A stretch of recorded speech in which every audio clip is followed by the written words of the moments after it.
नमस्कार। देश प्रदेश व दुनिया की तमाम बड़ी खबरों में आपका स्वागत है। आइए एक नजर डालते हैं आज की मुख्य हेडलाइंस पर। परिसीमन को लेकर बीजेपी आई हरकत में। हरियाणा में 126 विधानसभा 14 लोकसभा सीटें संभव। हरियाणा बीजेपी अध्यक्ष की फिसली जुबान। हरियाणा में इंस्पेक्टर की मां की हत्या करने का हुआ खुलासा। संगठन में हर 4 साल में बदलाव करेगी इनेलो। आईआईटी में महिला कर्मचारी का हुआ यौन शोषण। संस्थान के 2 प्रोफेसरों पर एफआईआर दर्ज। पूर्व गृह मंत्री ने कांग्रेस नेताओं को लिया आड़े हाथ। हरियाणा में नेता प्रतिपक्ष की नियुक्ति में देरी, लगातार हो रहा आरोप प्रत्यारोप। पीएनबी बैंक कैशियर ने किया 60 लाख का गबन। अग्निकांड में 10 नवजात बच्चे जिंदा जले। विधायक रामकुमार गौतम, करसन मिड्डा व विनोद भ्याणा ने नारनौंद में किया बड़ा ऐलान। हरियाणा में शादी के अगले दिन दुल्हन हुई फरार। वहीं आज हम आपको बताएंगे कि कांग्रेस एमएलए से भिड़ने वाली लेडी एसपी इल्मा अफरोज की कहानी। राहुल बोले पीएम मोदी को बाइडेन जैसे भूलने की बीमारी। वहीं रोहित के साथ ऑस्ट्रेलिया रवाना होंगे शमी। अब देखिए खबरें विस्तार से। हरियाणा में 2029 के चुनाव से पहले परिसीमन होगा। अभी हरियाणा विधानसभा में 90 और लोकसभा में 10 सीटें। आने वाले लोकसभा चुनाव से पहले हरियाणा में लोकसभा की सीटें बढ़कर 14 और विधानसभा की 126 सीटें हो सकती है। बीजेपी ने ग्राउंड लेवल पर इसकी अभी से तैयारी शुरू कर दी है। बीजेपी हरियाणा के हर गांव का सर्वे करवा रही है। इसमें देखा जा रहा है कि ऐसे कितने गांव हैं जहां भाजपा आज तक चुनाव नहीं जीती और ऐसे कितने गांव हैं जहां से बीजेपी चुनाव जीत रही है। इसमें पिछले 2 चुनाव का डाटा निकाला जा रहा है। लोकसभा और विधानसभा वाइज यह रिपोर्ट तैयार हो रही है। भाजपा को इसकी मदद परिसीमन कराने में मिल सकती है। इससे पहले 2007-8 में हरियाणा में परिसीमन हुआ था। उस समय राज्य में कांग्रेस की हुड्डा सरकार थी। इस दौरान कई विधानसभा को तोड़कर नया बनाया गया था। खासकर सिरसा, हिसार और अहिरवाल क्षेत्र में कई जगह परिसीमन से बदलाव हुए थे। ऐसा ही अब फिर बदलाव बीजेपी की सरकार में देखने को मिल सकता है। हरियाणा बीजेपी के प्रदेशाध्यक्ष मोहनलाल बड़ोली की शनिवार को प्रेस कॉन्फ्रेंस के दौरान जुबान फिसल गई। उन्होंने कहा कि हमारी सरकार ने गरीबों के उत्थान के लिए बहुत से काम किए। देश में गरीबों की संख्या बढ़े, ऐसा हमारी सरकार का प्रयास है। मोहनलाल बड़ोली शनिवार को झज्जर शहर में सिंचाई विभाग के रेस्ट हाउस में पहुंचे थे। या उन्होंने प्रेस वार्ता में पार्टी की सदस्यता अभियान और सरकार की उपलब्धियां गिनाने के साथ कांग्रेस पर निशाना साधा। उन्होंने कहा कि गरीब परिवारों के बच्चों को रोजगार देकर उन्हें गरीबी रेखा से ऊपर उठाने का हमने काम किया। गरीब परिवारों को बैंक से लोन की सहायता देकर गरीबी रेखा से ऊपर उठाने का काम भी पार्टी ने किया है। गरीबों के उत्थान के लिए हमारी सरकार ने बहुत से काम किए। देश से गरीबी की संख्या बढ़े, इस प्रकार के प्रयास हमारी सरकार के हैं और इनको हम जारी रखेंगे। आइए बात करते हैं हरियाणा के एक संगीन मामले की। हरियाणा पुलिस के इंस्पेक्टर निर्मल सिंह की मां की हत्या उसी की पत्नी शिल्पी ने की थी। पुलिस की जांच में खुलासा हुआ है। यमुनानगर पुलिस के मुताबिक इंस्पेक्टर की पत्नी शिल्पी की सास के साथ अनबन रहती थी।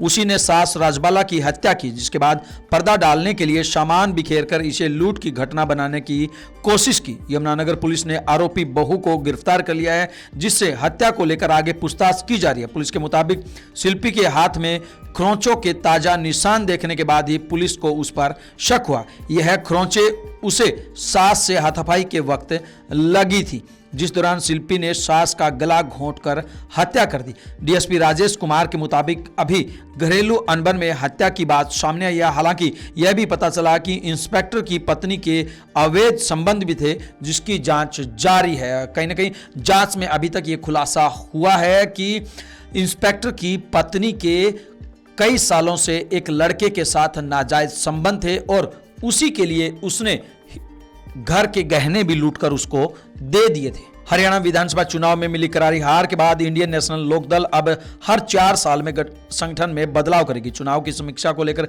चंडीगढ़ में बुलाई गई समीक्षा बैठक में यह फैसला लिया गया। बैठक के बाद एनएलडी के प्रधान महासचिव अभय सिंह चौटाला ने बताया कि आज पार्टी प्रदेश कार्यकारिणी की बैठक थी।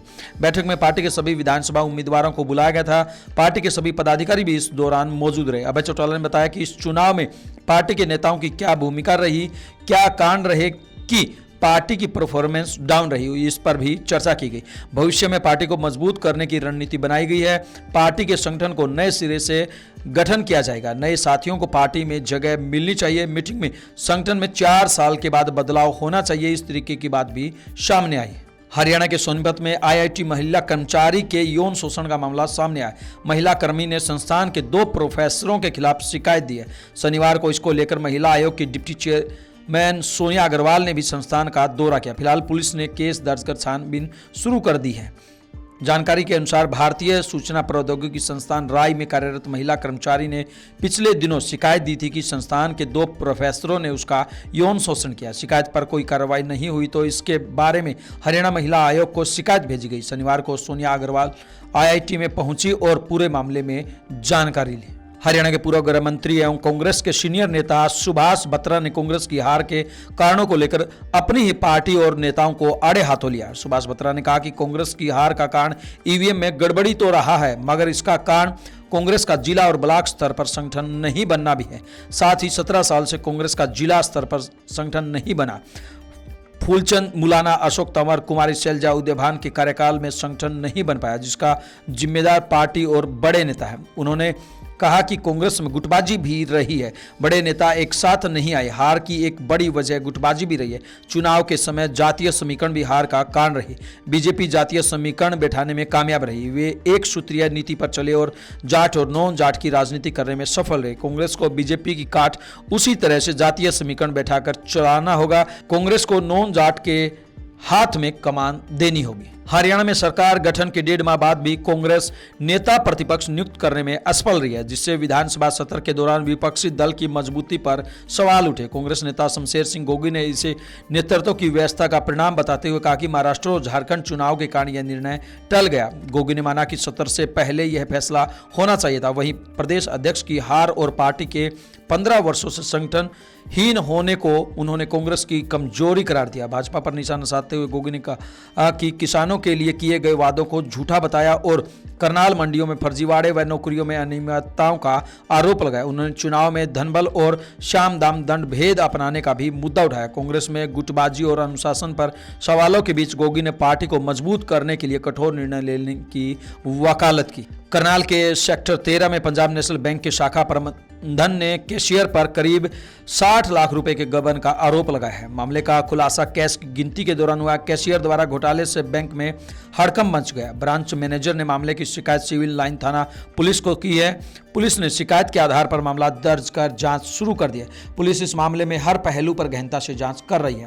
पुलिस शिकायत के मुताबिक डिप्टी मैनेजर दीपा और अन्य कर्मचारियों ने देखा कि कैशियर फिजिकल चेकिंग करवाने में आनाकानी कर रहा था। जब स्टोर रूम में संदूक खोला गया तो उसमें मात्र 2,23,159 रुपए मिले। इसके बाद बैंक प्रबंधन ने कैश बुक और रजिस्टर के मिलान के बाद पाया कि 59,67,664 रुपए गायब मिले।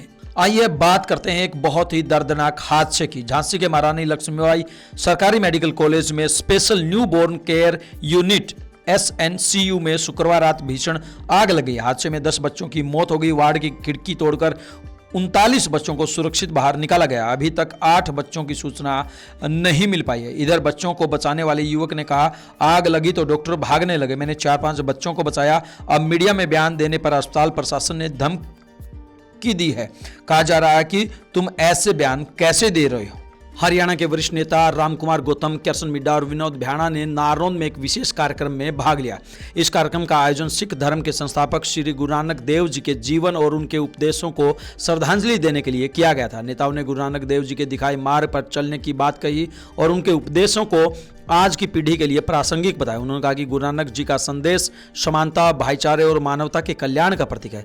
इस अवसर पर रामकुमार गौतम ने कहा, गुरु नानक देव जी का जीवन हम सभी के लिए प्रेरणा का स्रोत है। उनके दिखाए मार्ग पर चलकर ही समाज में शांति और समृद्धि लाई जा सकती है। कृष्ण मिड्डा ने कहा, गुरु नानक जी ने हमें सच्चाई और सेवा का पाठ पढ़ाया, हमें उनके विचारों को अपने जीवन में अपनाना चाहिए। वहीं विनोद भ्याणा ने भी कार्यक्रम को संबोधित करते हुए कहा कि गुरु नानक देव जी के दिखाए मार्ग पर चलना ही सच्ची श्रद्धांजलि है। हमें उनके विचारों को समझकर समाज में बदलाव लाने का प्रयास करना चाहिए। कार्यक्रम में बड़ी संख्या में स्थानीय लोग और गणमान्य व्यक्ति उपस्थित रहे। इस मौके पर गुरबाणी का पाठ भी किया गया, जिससे माहौल और भी आध्यात्मिक हो गया। खास बात यह है कि नारनौंद में गुरुद्वारे का निर्माण का कार्य जारी है और इसको लेकर विधायक रामकुमार गौतम ने 11 लाख रुपए की राशि दी। वहीं विनोद भ्याणा ने भी 11 लाख रुपए का सहयोग दिया। इतना ही नहीं, हरियाणा के डिप्टी स्पीकर व जींद के विधायक कृष्ण मिड्डा ने इस निर्माण कार्य के लिए 21 लाख रुपए की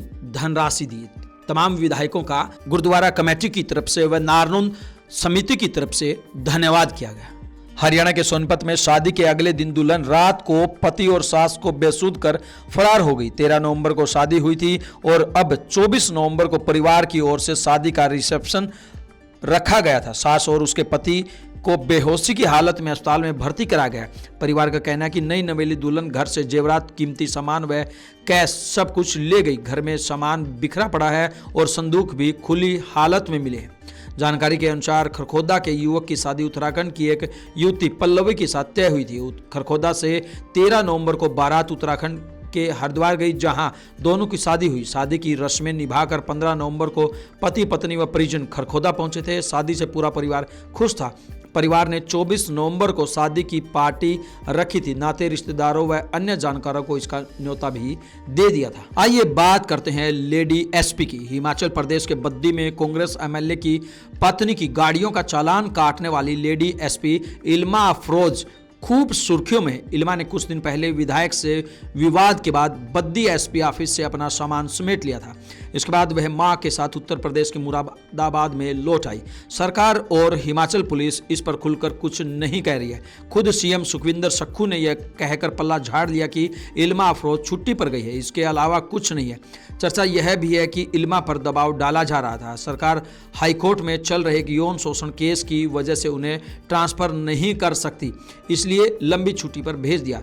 आईपीएस इल्मा अफरोज के सत्ता में बैठे कांग्रेस के एक विधायक से विवाद के बाद सरकार पुलिस विभाग के आगे न झुकने के दबंग फैसले को देखकर हर कोई उनकी कहानी जानना चाहता। किसान परिवार की बेटी इल्मा ने पिता के निधन के बाद मुश्किल हालात में पढ़ाई पूरी की। ऑक्सफोर्ड यूनिवर्सिटी में पढ़ाई की। न्यूयॉर्क में अच्छा पैकेज छोड़ भारत लौटकर सिविल सर्विस परीक्षा पास की और उसके बाद वो आईपीएस बनी और अब ये किसी के आगे झुकने का नाम नहीं ले रही है। कांग्रेस सांसद राहुल गांधी ने शनिवार को महाराष्ट्र के चंद्रपुर में प्रधानमंत्री नरेंद्र मोदी की तुलना अमेरिकी राष्ट्रपति जो बाइडेन से की है। राहुल ने कहा, मोदी जी की याददाश्त कमजोर हो रही है, अमेरिकी राष्ट्रपति को भी भूलने की बीमारी है। राहुल ने कहा कि मेरी बहन ने मुझे बताया कि आजकल मोदी जी अपने भाषणों में वही बातें बोल रहे हैं जो हम बोल रहे हैं। शायद मोदी जी को मेमोरी लॉस हो गया। अमेरिका के पूर्व राष्ट्रपति भी भाषण देते वक्त भूल जाते थे। कुछ बोलना होता था और कुछ और बोल देते थे। फिर पीछे से उन्हें बताया जाता था कि ये नहीं बोला। यूक्रेन के राष्ट्रपति आए थे, उन्हें अमेरिका के राष्ट्रपति ने रूस का राष्ट्रपति पुतिन कह दिया। उनके पीछे खड़े लोगों ने कहा कि ये रूस के नहीं है, यूक्रेन के हैं।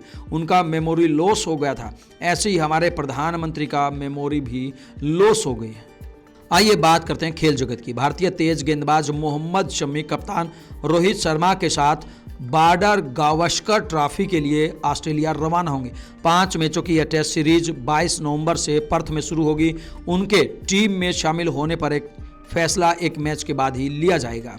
बीसीसीआई सूत्र ने बताया कि रोहित पर्थ टेस्ट से पहले टीम के साथ जुड़ सकते हैं। उनके साथ ही शम्मी भी ऑस्ट्रेलिया के लिए उड़ान भर सकते हैं।